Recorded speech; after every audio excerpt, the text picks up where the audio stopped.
Behind the mask, Derek Mason had no idea why he was invited. He wasn't a celebrity or a socialite, just a regular guy with a dull job and a quiet life. So, when the invitation to the annual Hawthorne Mansion masquerade ball arrived, sealed with gold wax, he was surprised. He almost threw it away, assuming it was sent to the wrong address. But curiosity got the better of him. He decided to go. The Hawthorne Mansion loomed large as he pulled up in his car. It was the kind of place people talked about but never visited, a sprawling estate hidden behind tall iron gates, only open for one night each year. Guests were stepping out of their cars, dressed in fine suits and flowing gowns, their faces covered by intricate masks. The air buzzed with laughter and excitement, and the sound of a violin drifted from inside the house, adding a hauntingly beautiful touch. Derek put on his mask, a simple black half mask that covered just his eyes, and joined the line of people heading inside. The ballroom was enormous, lit by chandeliers that sparkled like a million tiny stars. Guests swirled around him, dancing and chatting,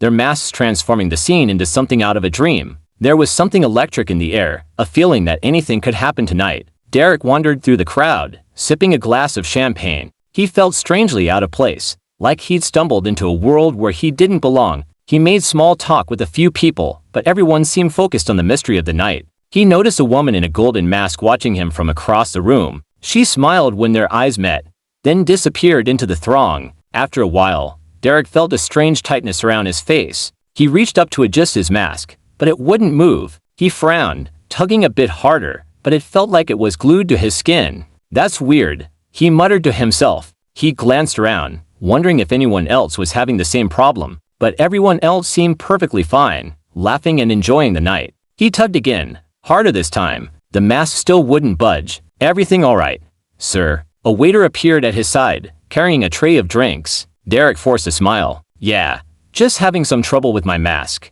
The waiter's smile didn't reach his eyes. "Perhaps you should leave it on, sir. The night is still young." Before Derek could respond, the waiter slipped away, vanishing into the crowd. Derek's unease grew. He tried to enjoy himself, but the mask felt tighter by the minute, almost like it was shrinking around his face. He decided to find a restroom and take it off there. He made his way through the maze of rooms, pushing open doors until he found a small, empty bathroom. He locked the door behind him and faced a mirror. He gripped the edges of the mask and pulled, wincing as it tugged at his skin. It still wouldn't move. "What the hell?" Derek said, yanking harder. A sharp pain shot across his face, and he pulled his hands back. His fingertips were smeared with blood. He leaned closer to the mirror, his heart pounding. The mask wasn't just stuck, it had somehow fused with his skin. It wasn't possible, but there it was, as if it had melted and bonded to his face. Panic set in. He clawed at it, ignoring the pain, but it was useless. A loud knock on the door made him jump.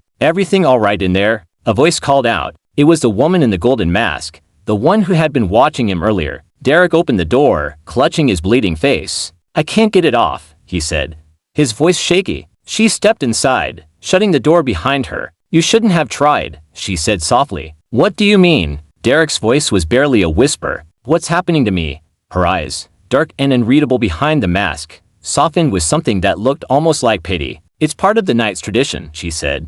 "The mask chooses you. Once it's on, it becomes a part of you. You can't take it off." "That's insane," Derek said. He backed away from her, feeling the cold tile wall against his back. "This is some kind of prank, right? Some messed up trick." She shook her head. "I wish it were. But look around, Derek. Do you see anyone else trying to take off their mask?"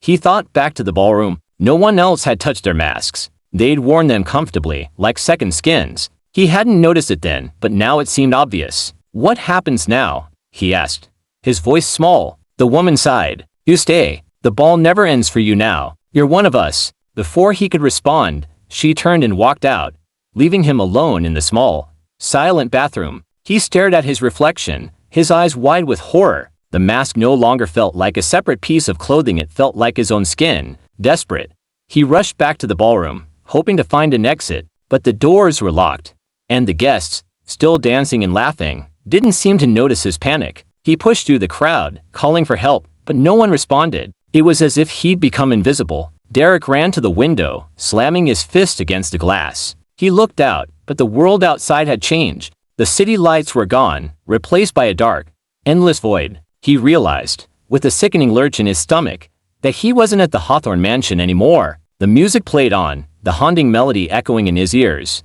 The guests, their faces hidden behind their masks, turned to look at him. One by one, they removed their masks, revealing pale, featureless faces, smooth skin with no eyes, no mouths, no expression. They were nothing but masks themselves. Derek fell to his knees, the weight of his own mask pulling him down. He felt his face hardening, the skin stretching, becoming something new. He tried to scream, but his mouth was sealed shut. The music grew louder, drowning out the sound of his muffled cries. The last thing he saw before his vision faded was his own reflection in the glass, a mask with hollow eyes, just like all the others. And then he was dancing, moving to the rhythm of the violin, just another masked face in the endless ball. The night continued, as it always did, and no one ever noticed when a new dancer joined the floor.